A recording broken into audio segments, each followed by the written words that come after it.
एक और एक मौजू छोटी जी गल है, बस छोटा जिहा पैगाम है कि अज बड़ा ही प्यारा दिन है।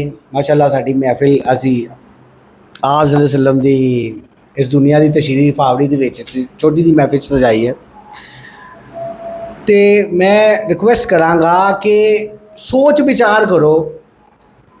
तुसी कोई नात सुनते हो, तुसी कोई पैगाम, कोई तकरीर इस्लाम के हवाले दे नाल, ऐ नहीं कि तुसी कोई भी किसी ने तुहानू दे दिता, अगर तुसी दुनियावी चीज़ लैन जाओ, कोई चीज़ कोई मिसाल लै लैने, कोई इस्त्री लै लैने, तो तुसी जाओगे और जिहड़ी पैक करके दे देगा तुसी लै आओगे? नहीं, बिल्कुल हरगिज़ नहीं तुसी इंज करोगे।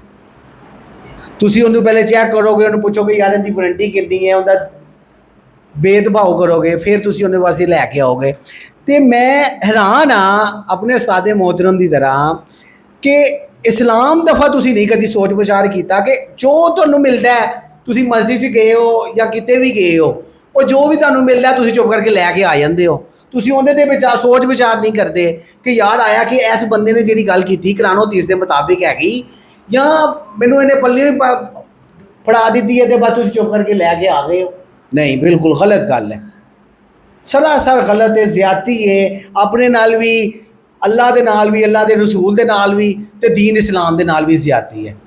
कि तुसी इस्लाम जिहड़ी एडी सेंसिटिव चीज़ है, तुहाडी दुनिया की अहम तरीन चीज़ है, वो तुसी बगैर सोचे समझे तुसी जो भी किसी ने दिता लैके आ गए हो।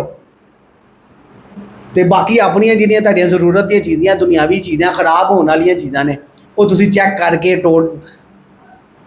भेदभाव करके हर किसी नाल चंगी तरह गरंटियां लैके आओगे।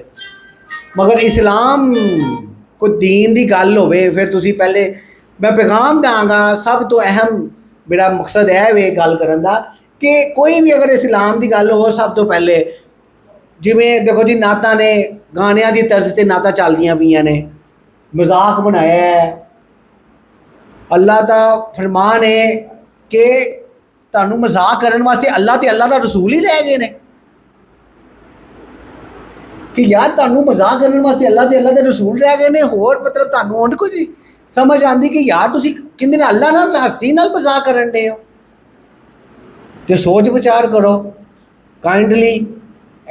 अपना दीन जिहड़ा बचाओ, अपना ईमान बचाओ। बस शुक्रिया जी।